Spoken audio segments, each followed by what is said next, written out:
O, ako Kunin ko lang, Ma'am Te, ano po yung buo niyong pangalan? Teresita Villesa, Yan. Ilan taon na po kayo? 60. Ilan taon na po kayong nagsasayaw sa Kalakal? Since 2001 kami nung mapalipat ng Camilla.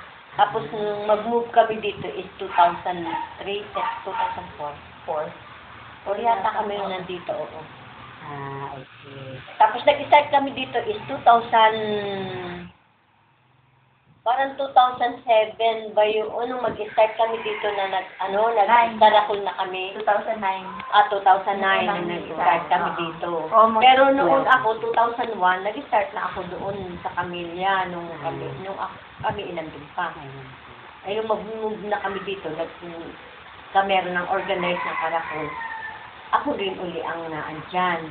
Tapos ako rin yung nagtuturo-turo ng step sa kanila. Bali, saan po niyo nakuha? May nag-aaral din po kayo niya na may nagturo din sa inyo ng Nung step ng una, Kalakal. tinuruan kami doon sa Camilla. Tapos nung maturuan ako, ay madali naman ako matuto.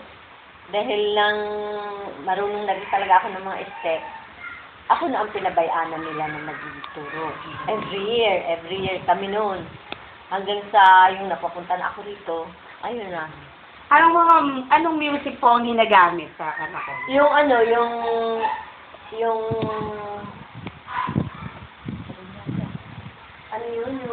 Parang mo.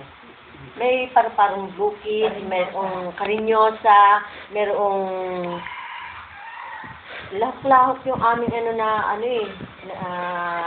CD. Ano pong beat niya? Kumpas niya? Ang kumpas niya, yung 3/4 parang, ka? yung tararararan, tarararan, ganun-ganun lang. Tapos yun, pag lalakad namin sa kalsada, yun ay parang inaano namin yung patron ng patron natin, kung anong patron natin, nandun, sinasayaw namin sa kalsada. Tapos, ang diretsyo namin sa harapan ng katedral ng simbahan. Pagdating sa simbahan, ilalagay sa gitna yung patron, kami naman mag-aalay ng pagsasayaw. So, ano po yung Sasayaw first ulit step kami. niya? Ang first step namin is may hawak kami na panyong puti. Paikot kami doon sa aming patron. Pagkatapos, titindig kami, bawat isa sa amin, lahat kami hahawak doon sa aming patron para isayaw namin. Tapos, after mga 1 minute or 2 minutes, mag-change na uli. Yun naman dalawa uli, magkatuwang, sasayaw din uli. Lahat kami kailangan maisayaw namin yun. Lahat ng dancer niyo? Oo, lahat kami nandun na kasama sa karakol. After that, sasayaw uli kami ng yung salok, yung ganyan. Kasi yun daw salok, yun yung biyaya na para yung aming subdivision ay meron ng biyaya parati. Merong katahimikan, mga ganung bagay. Tapos pagkatapos noon, ibababa uli namin yung aming patron. Tapos kami naman uli ay sasayaw ng lahat kami kasalok nila. Oo, salok lang kami. Hanggang sa matapos namin yung So, ang step lang talaga is panay pasalok siya. Oo. At saka yung sway. Sway at saka saka yung kapaganyan din. May hawak ang bulaklak. Na symbol naman niya. Ang symbol naman ng bulaklak, parang yung lucky, yung ng ating patron, para siya maging masaya. So, kahit anong patron, pare-pareho yung step ng karakol. Pare-parehas sila. Dahil ang tugtog kasi, pare-parehas din ang tugtog namin. Kaya once na isalang nila yung tugtog na yun, pare-pareho na ang aming step.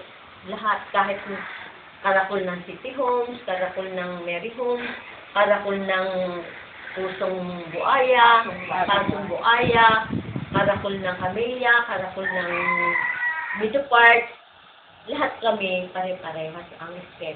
So, 3 steps lang siya halos. Halos na 3 step lang. Tapos ang uniform lang namin Kami na ang pumipili ng design at saka ng kulay. Yun. So, ang membership wala naman. Wala naman.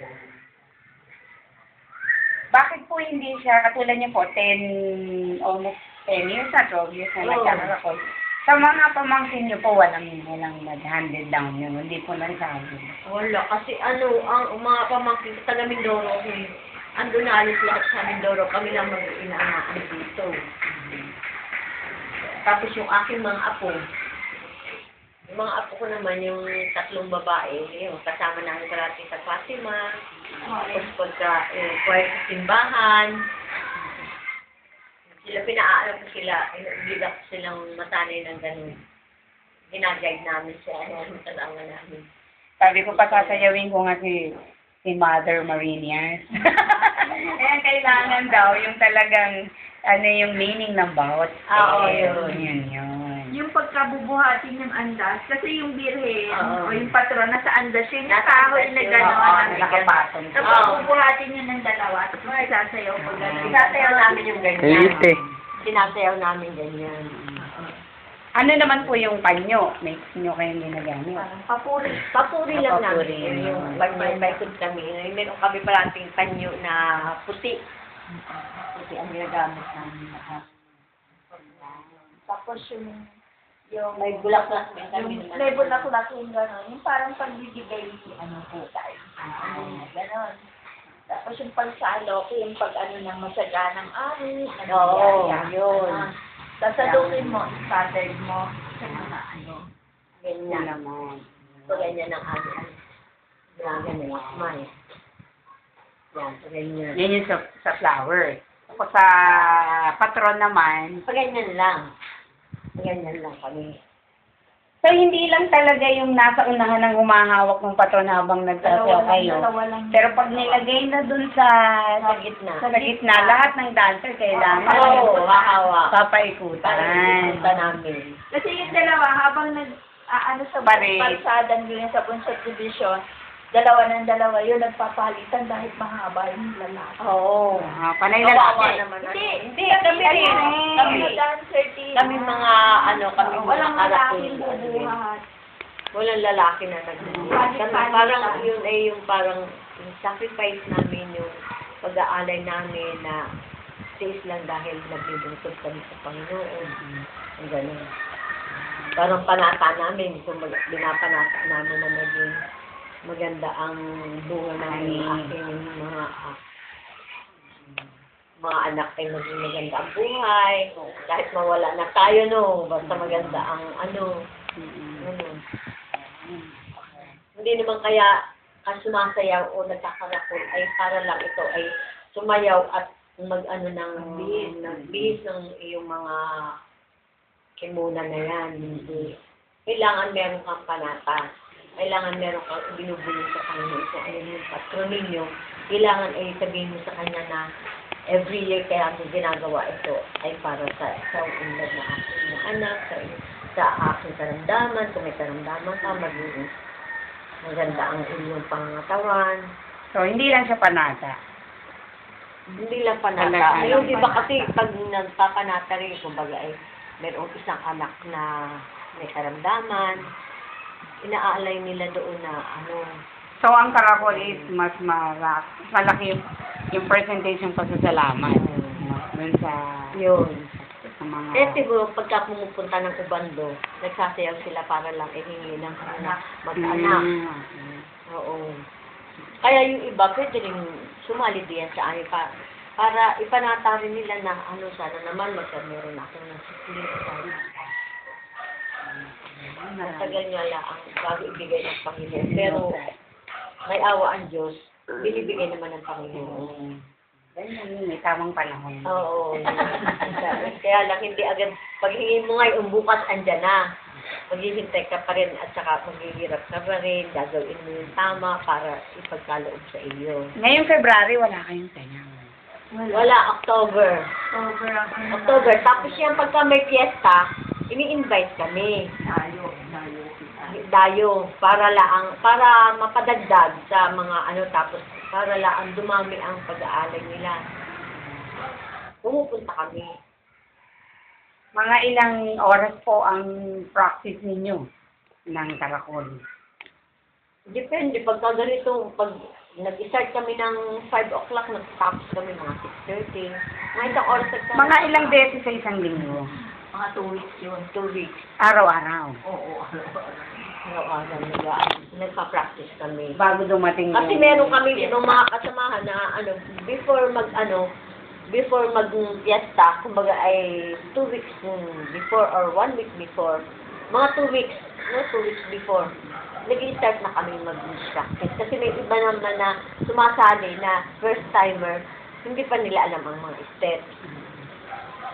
Kasi tinuturo na. Sa mga 2 weeks kuha na nila. Oo, mga 2 weeks naman. Yung 3 steps. Yun namang iba na sanay na rin na alam na rin nila mga steps. Eh di, nadali naman nilang makakat kaagad yung mga steps. Paulit-ulit lang siya, no? Oo, paulit. Nag-iiba lang ang amin sa'yo pag mag-sway balance. Mag-sway balance. Iba ang step kasi noon. Kasi pag tayo nakaano diyan, iniiba rin namin yung step namin para hindi naman always na ganun lang. Yung mag-sway ka lang, tapos yung ganun lang. Lalagyan din namin ng sway balance para naman iba ang ano. Pero Pagka kami pagka nandun lang naman kami sa action. Oo.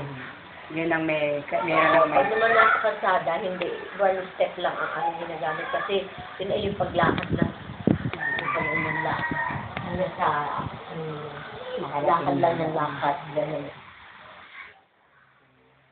So, dapat pala lahat ng pinagpalang alay ng dala-dala. Kasi sa Kawit Cavite naman yata ay hanggang sa dagat. Oo. Fluvial sila. Sa Rosario, Ternate, Kawit. Kasi yan ang along the seashore kasi dito sa Cavite.